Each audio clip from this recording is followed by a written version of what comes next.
আমরা মাছে ভাতে বাঙালি, আর বাঙালিদের একটি এও খাবার হচ্ছে ভাত আর মাছ। যদি ভাতের সাথে মাছ থাকে তাহলে তো কোনো কথাই নেই।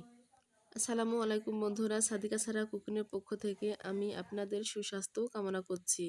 তো বন্ধুরা, আমি আজকে আপনাদেরকে হাতে মাখানো সরপুঁটি মাছের একটি রেসিপি দেখাবো। তো বন্ধুরা, আমার এই ভিডিওটি ভালো লাগলে আপনারা বেশি বেশি করে লাইক, কমেন্ট এবং শেয়ার করবেন। তো এখন যা যাক কীভাবে রেসিপিটা আমি এখন তৈরি করব। এবার আমি দিয়ে দিলাম গাজর আর আলু কুচি, তার সঙ্গে দিয়ে দিলাম টমেটো কুচি। আমি আধা কাঁচা আধা পাকা টমেটোটা দিয়ে দিলাম।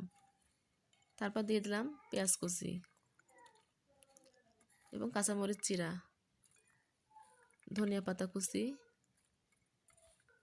ধনিয়া গুঁড়া, হলুদের গুঁড়া, মরিচের গুঁড়া, স্বাদমতো লবণ।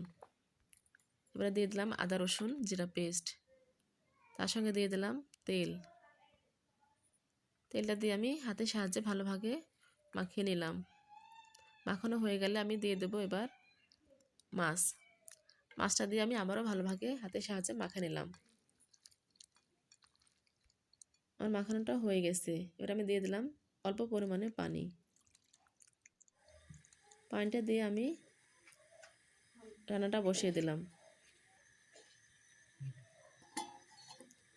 মাছটা দিয়ে এবার আমি ভালোভাবে ঢাকনা দিয়ে ঢেকে দিলাম।